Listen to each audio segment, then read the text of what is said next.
Okay, so I actually kind of see this video going one of two ways.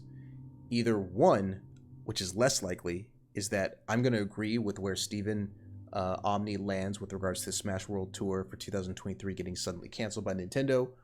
Or two, which is a little bit more likely with my track record in covering YouTubers, is that I'm not really going to agree with the stance, and that I think that ultimately it's Nintendo's decision to do with whatever they want with their intellectual property. But let's jump into the video. I'm going to let them explain it and see what's going on. There are three major life events that have brought the entire world together: Pokemon Go, Harambe, and everybody hating Nintendo. Two of those events involving Nintendo because they have become both the best and the worst gaming company in the entire world simultaneously. And unfortunately, a decision by Nintendo has led to shutting down one of the largest Smash tournaments in history. But the worst part is that it appears that this decision may have been pushed and influenced by one of our very own, aka Alan, aka the CEO of Panda Global. The result being the cancellation of one of... All right, so I wanted to pause this. I kind of had a feeling this was going to happen. Only in the event of not making this video too long, I'm going to get this out of the way. I have a feeling that because I've seen some thumbnails where people are putting the Panda Global logo on their thumbnail, I don't really think Panda Global had much to do with what's going on. I'm going to let him explain it more, but I had a feeling that was going to be the case. From my understanding, and I read the whole article that this was about, but or the statement from Smash World Tour, but my understanding is that there's a part of the story where the CEO had contacted Nintendo to essentially tell other organizers that this event, Smash World Tour, was going to get canceled, and that played a part in Nintendo's decision to kind of back out of the licensing for Smash World Tour. I'm going to let him explain it more, but I don't think that's the case, and I'm going to get into why kind of at the end of the video, but let's let Omni explain it. One of the biggest Smash tournaments of the year and for next year, ran by VGBC, Smash World Tour, and a following ripple effect that could completely destroy the entire ecosystem of the Smash community and Smash tournaments going forward. There is a future where Super Smash Bros. Tournaments going forward may have to be licensed in order to run, aka not many. As most of you guys already know, I don't really talk about Smash related events anymore. I'm more of an outsider looking in at this point. I don't pay attention too much, but this is one of those big situations in gaming history that could have an impact on the entire gaming community. And Super Smash Bros. Community do not deserve to go through what is currently about to happen to them, where 300... I disagree with that. I'm going to do a better job at trying to pause when I hear something in the moment that I disagree with.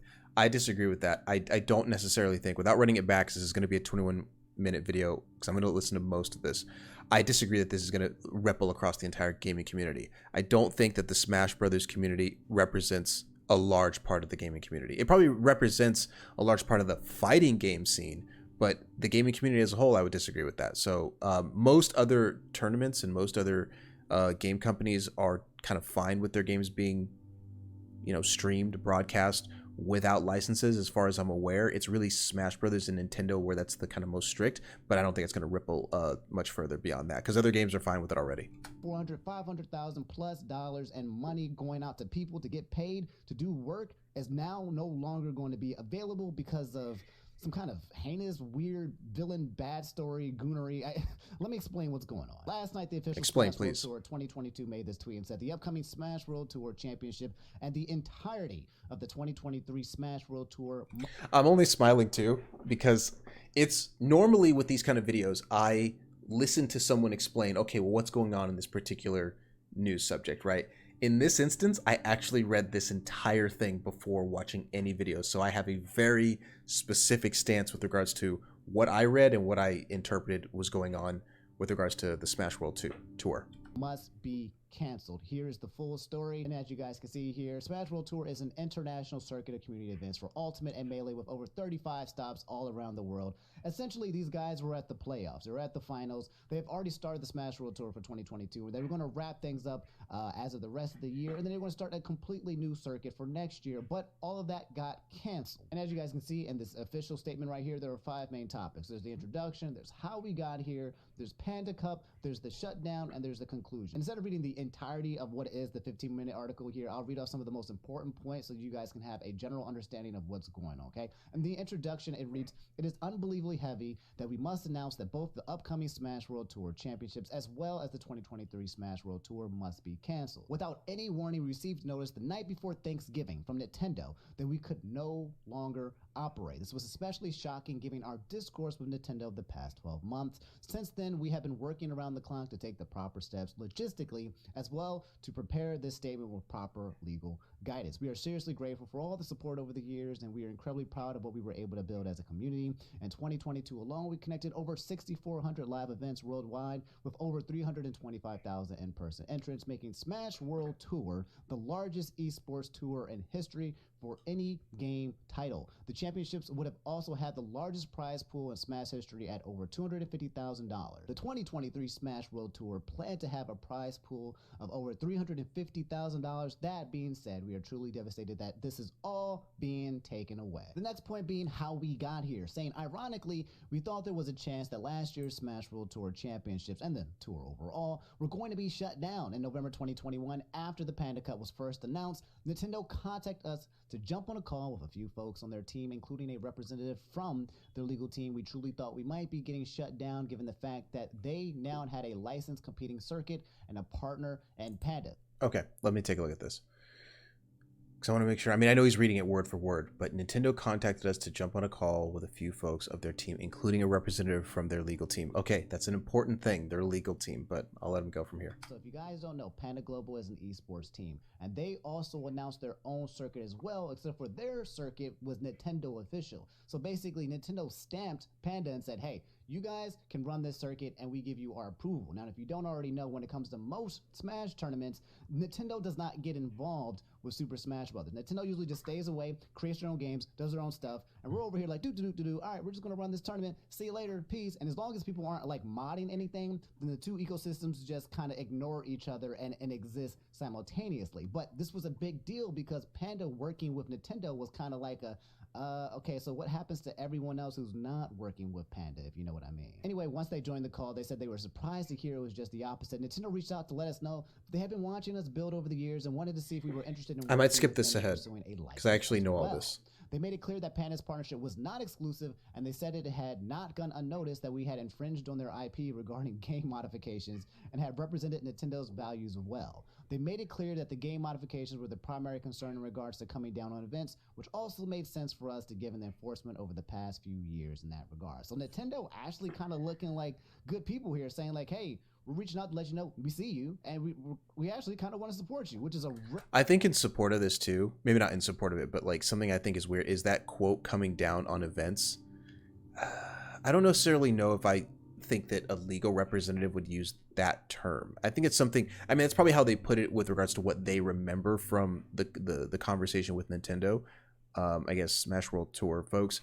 But coming down on events, I mean, that's what we would call it as like outsiders, consumers. We would say, oh, they're coming down on events by like clamping down and preventing people from like broadcasting the game. But I don't think they would use that internally.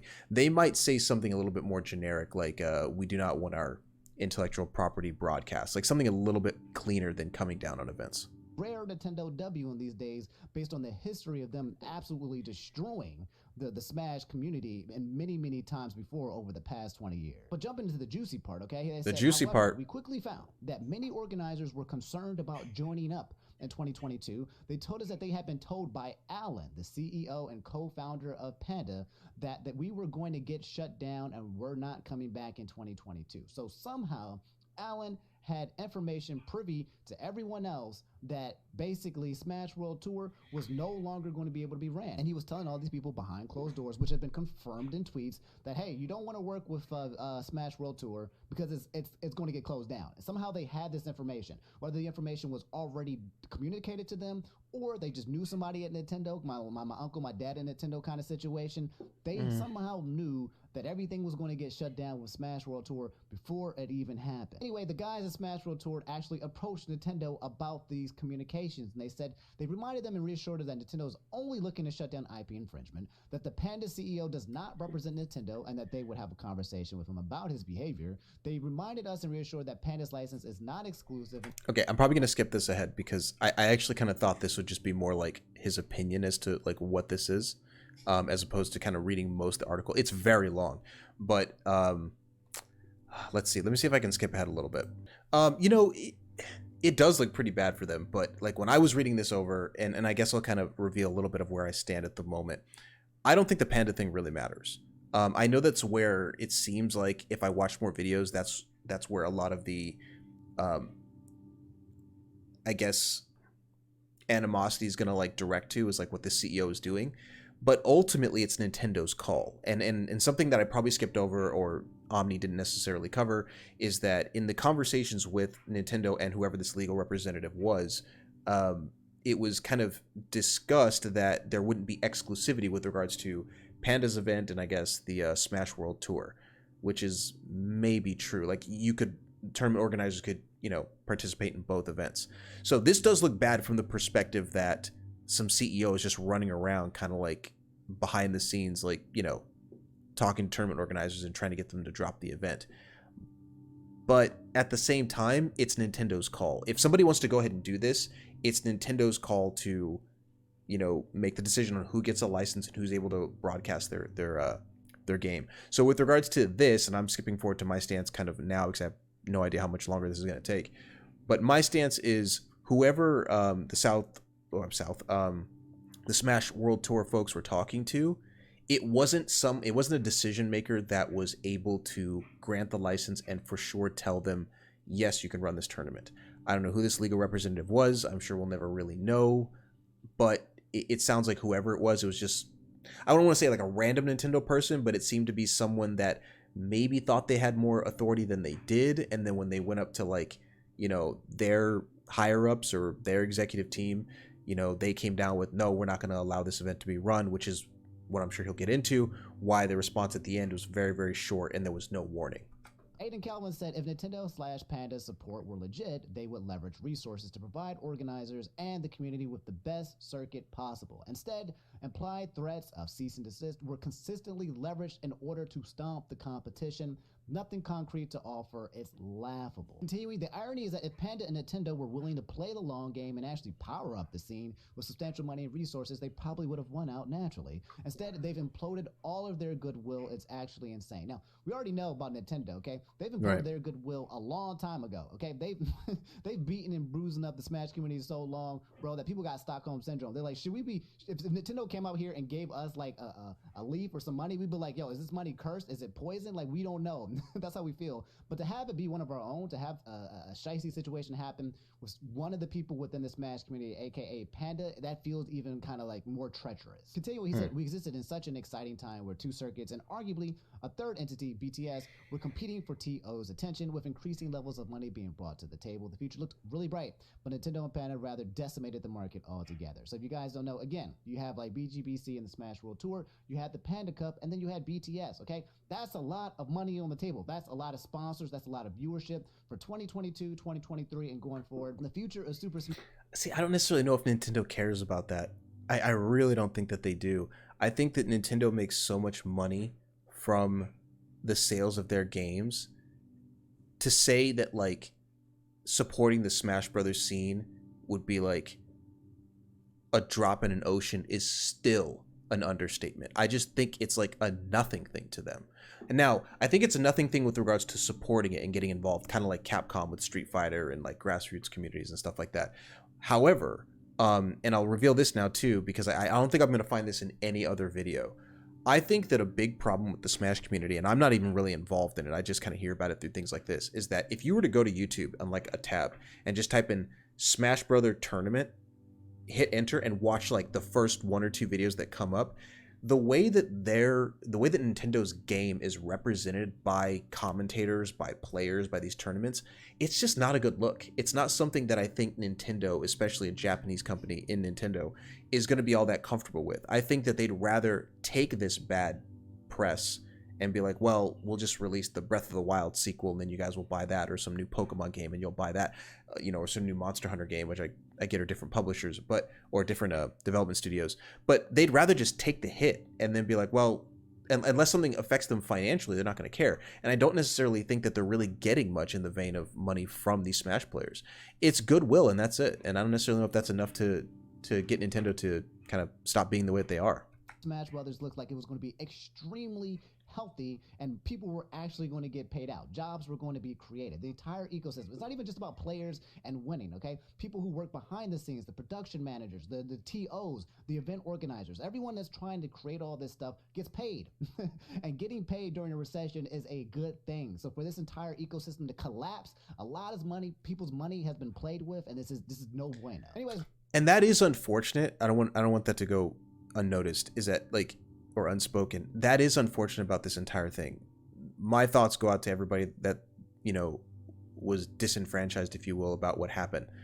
But at the end of the day, and this may spill into more content that I make online with regards to covering stories like this, at the end of the day, how does this benefit Nintendo? How is this going to get them more Smash games sold? How is this going to get them more money in any regard? And if it isn't, they're not going to do it. Most companies aren't. They like, even if a company is going out of their way to do something that seems like, you know, they're not getting anything from it, at the very least they're getting like good press or good publicity. If the bad publicity isn't going to affect you in any way, why do it? And so I can't say it's entirely what Nintendo's stance is. I doubt that's their true stance. But I think that ultimately money talks. And they're just thinking like, okay, well, it's going to cost money, you know, for us to get involved in this. But how will this benefit us, like, monetarily? And if they can't really see anything and nothing's really there, then, you know, they're not gonna do it. Wrapping up, and this is the part that a lot of people have not been focusing on for some reason. A lot of people have been focusing on the idea of Nintendo canceling this event and just being like, oh, Nintendo as usual, Nintendo as usual, Nintendo as usual, Nintendo sucks, okay? But that's not what occurred here, okay? If you read the statement here from Panda Cup here, and it's very important that we talk about this, this seems to be a joint collaboration where Panda Cup may have been pushing this entire situation to occur through potentially what looks like to be their own greed. It said around the same time, Panda Cup began heavily recruiting events for their circuit. The CEO continued to tell organizers we would be shutting down shortly, and also added that any events that participated in the Panda Cup would not be allowed to be on the Smash World Tour.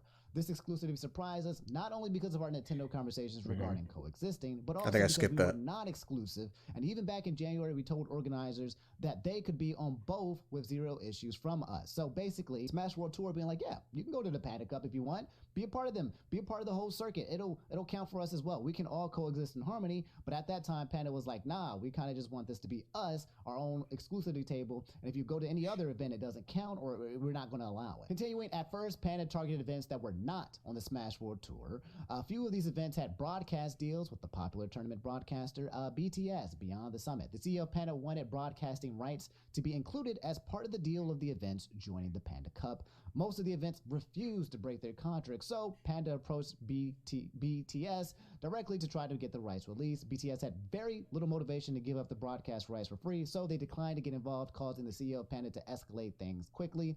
We were told that they made a variety of threats to Beyond the Summit, including shutting down their entire Smash operation in 2023 if they did not eventually join Panda Cup. Bro, holy crap. Okay, so even though I don't necessarily think that Panda Global had much to do with Nintendo's decision, a statement from them would probably be really useful with regards to the court of public opinion, which I don't necessarily think matters all that much, but apparently to these YouTubers it does.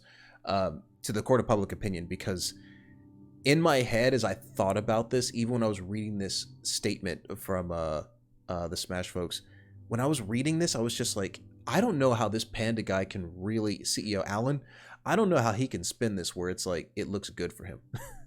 Like the closest, and I'm thinking about it now as Omni's talking, I'm thinking the best example, the best excuse or reason I can think he can provide would be something that's kind of more or less the truth, and maybe Nintendo can't say, which is him saying something like, you know, we had heard that we had exclusivity. Now, granted, that's going to conflict with a decent amount of what this article kind of talks about, but if he said something like, hey, we were told by the president of Nintendo that no one else would be able to run events, okay, then there you go. I mean, he heard it from someone that maybe has the decision-making power to solidify that. But it doesn't seem like that's the case. And so that's why a statement from them would probably be really useful. But if it's not, then this seems to be exactly what it looks like, which is like this guy's just going around trying to stop people from, you know, organizers from participating in the Smash World Tour, maybe because, I don't know, like it would dilute or maybe bring down the Panda events if, you know, or I guess it would probably bring more viewership to the Panda events if that was the only place where you could watch Smash events and participate as a player. So the fact that you could do both means that maybe they wouldn't get as much money or as much opportunity. That's what it's looking like. After BTS held firm, the CEO of Panda warned that they would get Nintendo directly involved, putting broadcast rights for all tournaments in jeopardy. So this looks like, based on this statement, It looks like that's what they Panda did. was basically trying to strong arm BTS into giving up their broadcasting rights and saying, look, homie, if you don't want that smoke, because I got some boys over here at Nintendo, okay, give up the broadcasting rights and come join us, okay, and support us. And because if you don't, well, I'm just going to tell my dad that works at Nintendo. In the end, most events with Beyond the Summit broadcasting contracts chose to side with BTS and did not join the Panda Cup after all the turmoil. Hence why BTS does not want to work with the Panda Cup going forward. Anyway, wrapping up and getting to the actual shutdown, they said finally, last Wednesday, November 23rd, we had our most recent call with Nintendo. Our Nintendo rep opened by letting us know that they are being asked to deliver the news that going forward, Nintendo expects us to only operate with a commercial license and that we would not be granted one for the upcoming championships or any activity in 2023. We received this in writing as well. This is essentially a cease and desist because that license has not been granted to Smash World Tour. It's the equivalent of literally saying you are canceled, okay? We were supporting you and you didn't have to operate with a license, but now you have to and you don't have one. So everything that you were going to do with us. Okay, so I'm sure he's going to get here, but what it's probably sounding like is that Panda went to Nintendo, relayed the information and the warnings or the threats that they warned Beyond the Summit of, and then Nintendo was like, oh, okay, and then reached out to Smash World Tour and told them, hey, you can't, you know, broadcast your event because you don't have a license. That's what it's looking like. I mean, listen, I think more information may need to come out either from Nintendo or Panda. I don't know if they will reveal anything. But for right now, I still don't think that's the case. I know that's what it looks like, but I just don't necessarily think business works like that. I don't think that one party can go to this other group and complain. I think what probably might seem a little bit more likely, and it's a bit more straightforward and black and white, is that whoever this rep was, and I want to put rep in air quotes because I don't know if it was the legal rep or not, but whoever this person was, there's part of the story that I probably skipped over where I guess the Smash World Tour folks were saying that there was some time that went by when they were waiting for a license, and then the rep was like, hey, sorry, it took so long to get back to you. I wouldn't be surprised if they were just waiting for like the higher ups, the people who could actually make the decision to come back with an answer with regards to the license. And when they got an answer back, they were like, no. It's probably a very short email. No, we're not going to be granting a license to that group or maybe even any group. And that's it. No more details shared. And so when that gets relayed to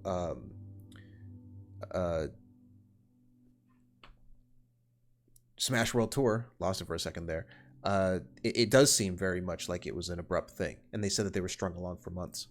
Is no longer allowed. So as you guys can imagine, everyone is big baby rage mad, justifiably so, because this is absolutely destroying the ecosystem of the Smash community. And I think this tweet kind of wrapped up a lot of people's public sentiment, saying, again, from Aiden saying, I will never attend a publicly licensed Nintendo or Panda Circuit event ever again.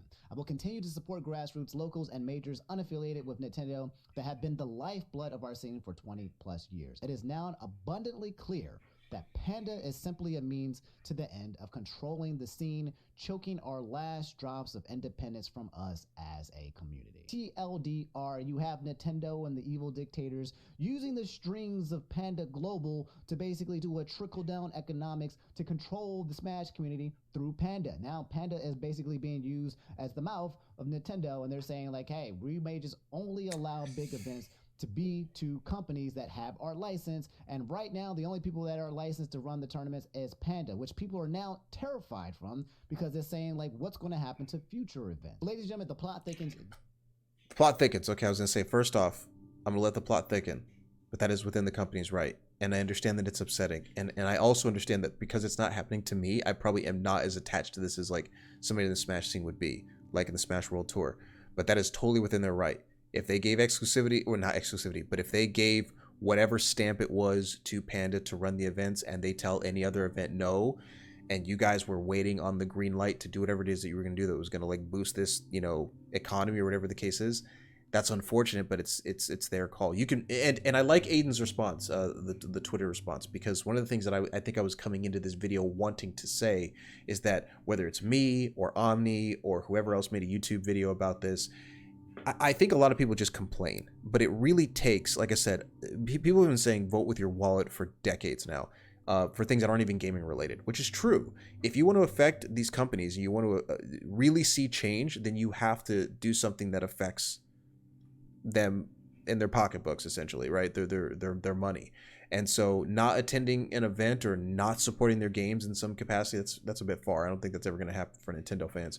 But not doing that, that'll probably have them rethink how they've been treating people. So the plot thickens. Let's figure it out. Let's see what's going on. Yet again, okay, Kotaku came out with an article talking about the Oh, I heard about this. Apparently they might know somebody in Nintendo. They have a spokesperson which they've reached out to, and this was an update as of last night at midnight, where they said, unfortunately, after continuous conversations with Smash World Tour and after giving the same deep consideration we applied to any potential partner, we were unable to come to an agreement with SWT for a full circuit in 2023. Nintendo did not request any changes to or cancellation of remaining events in 2022, including the 2022 championship event, considering the negative impact on the players who were already planning to participate. So somebody at Nintendo said they didn't do it. They said that's a cap. They said we ain't canceling. I heard nothing. about this. What are you talking about? Like, and this looks like one of those situations where you have multiple people kind of react to a situation that they don't have the full information with, because we just saw from Smash World Tour and everyone else showing that this was something that got canceled, that they did not have a license. Now, this is one of those things where I think maybe might be corporate gaslighting, where a company says, we didn't cancel anything. All we said is that you need a license to run our events. And you don't have a license. Oh. So I guess it's canceled. Maybe that's how I think they're probably trying to phrase it, but it sounds like corporate gaslighting. But then Smash World Tour came out with a quick, short follow-up regarding Nintendo's response. So this is all live. This happened at 1:41 a.m. Okay, so Whoa. This is all moving, all live, and I'm pretty sure there's going to be a lot more happening in the future as well, because Dr. Allen, CEO of Panda, has to eventually explain his side of the story as well. The new official statement reads, "We did not expect to have to address this, but Nintendo's response to via Kotaku has been brought to our attention. I heard about this We too. are unsure why they are taking this angle, especially in light of the greater statement and all that it contains. To reiterate from our official statement, which we've already talked about, to be clear, we asked Nintendo multiple times if they had considered the implications of canceling the championships." Okay, so again, and this happens in all businesses, but I think something that people are focusing on, and probably it's because of the company that I work for that I very much understand how this can kind of get muddied. They keep saying, we spoke to Nintendo, and that's fine. You can speak to somebody who wears a Nintendo shirt, that's whatever. But you need to speak with the decision maker. And I think that's something that's probably getting lost with regards to the way people are reacting, whether it's on the Panda side of things, whether it's on the Nintendo side of things, is that they're taking this cancellation to mean that Nintendo is at fault. And they are, but I think that I don't necessarily know if this seems very disingenuous to me, because it seems as though whoever made the decision is the same people that were stringing them along for months, and I don't think that was the case.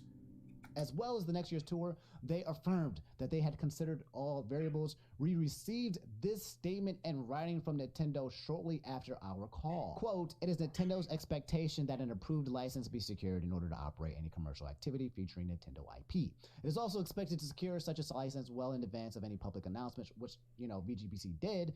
"After a further review, we found that the Smash World Tour has not met these expectations around health and safety guidelines and has not adhered to our internal partner guidelines. Nintendo will not be able to grant a license from the Smash World Tour champion."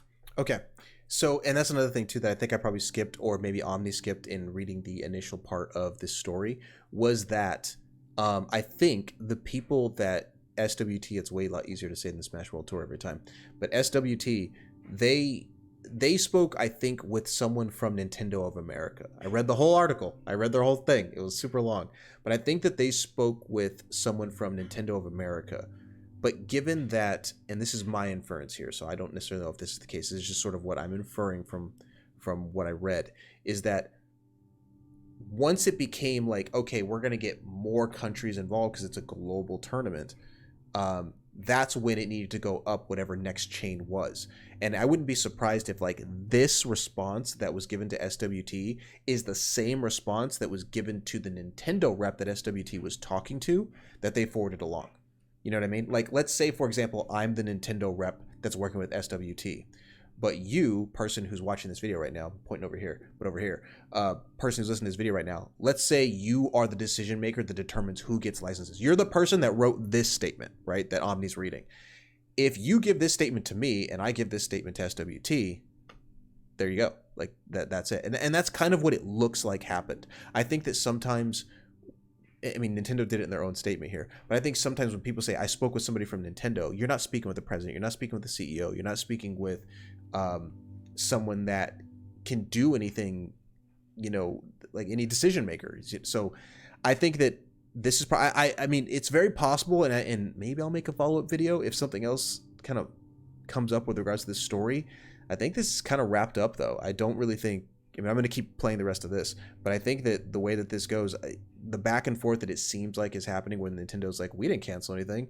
It's probably just two parts of the business or two parts of the company where one side's saying, we didn't cancel anything, and then another part that maybe made the decision to not grant the license doesn't even know that this is happening. They probably just got an email about someone asking them for a license, and they were like, no.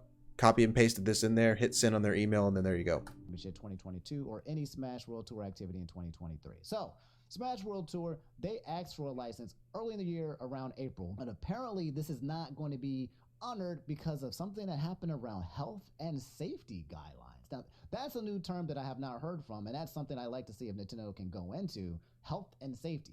What does that mean? And this last paragraph, absolutely scary, was being written here because this one is what challenges the future of Smash tournaments altogether, okay? I know this is pretty long, but we're wrapping up, okay? To be clear, we did not submit an application for 2023 yet, blah, blah, blah. Nintendo including all 2023 activity was an addition we were not even expecting in our call that accompanied the statement. We asked multiple times if we would be able to continue to operate without a license as we had in years past with the same unofficial understanding from Nintendo. We were told point blank that those times are over. They followed up the call with a statement in writing, again confirming both the 2022 championships and all 2023 activity were in the same boat. Saying that those times were over suggests that Nintendo is saying, like, look, all you tournaments out there that aren't licensed with us and have been doing things and we've been kind of ignoring each other, it's done. It's done so. We're looking the other way now. We're looking at you guys, okay? We're looking at what you're doing now. We're not going to ignore you like we were. Those times are over, and that's absolutely freaking scary because that parlay, that separation between church and state is what has allowed Smash events to kind of just go grassroots and go undercover for a long time. But it looks like what's occurring here potentially is that Nintendo wants to, again, wrap their fingers around the Smash community and the Smash tournaments and everything that everyone has built and control it using Panda as the microphone. That's what it looks like from the outside in. So yeah, guys, ladies and gentlemen, that's the full story.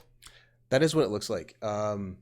Yeah, I guess that's I'll kind of let Omni finish wrapping up here. I thought he's got some final thoughts, but I don't know. That statement to me also seemed like I think he inferred a bit that Panda is going to be the like exclusive partner with Smash Bros. I mean, we'll see, but kind of like I said, what Aiden said. I'm going to check out some other YouTubers as well. I know this video is getting really long with me pausing as much as I am. I mean, it's sad. It is unfortunate, and I don't want that I don't want this video to end without me emphasizing that. It is very sad that this happened to the people involved, the players that were looking forward to the event and everything. I wish that, you know, companies were a little bit more loose and okay with their game license being used. We've seen other, you know, tournaments be just run fine. Like, again, I always point to like Capcom and Street Fighter, but that one did get reined in, you know, with the Capcom Cup. It's a little bit squeaky clean.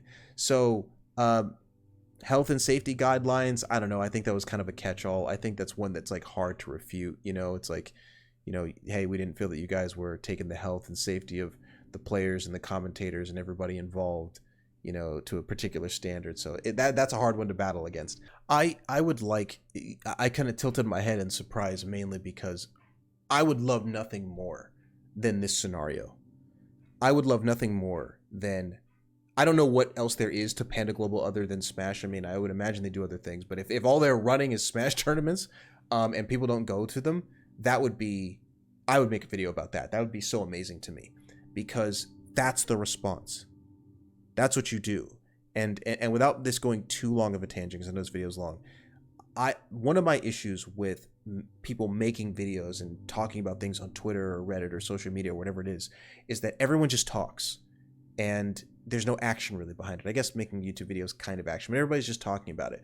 I personally don't have any Nintendo products. I will never buy any Nintendo products. One, because I'm not 5 years old anymore and it's not what I do. And then two, because of stuff like this.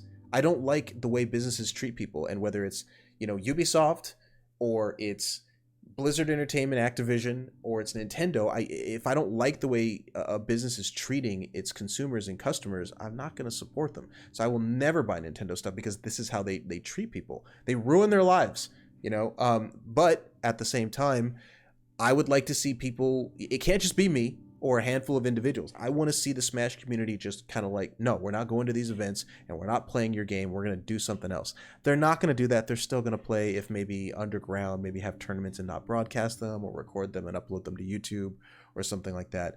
But they'll still find a way to play Smash Brothers. But I would hope that I think the biggest sort of response you can send Nintendo would be to take what's happened to you and respond in kind. And obviously in kind is sort of just like, okay, well, we're just not going to support you guys back. Those are my thoughts. If you want to check out more of my content, my socials are at the bottom. Catch you in the next video. See ya.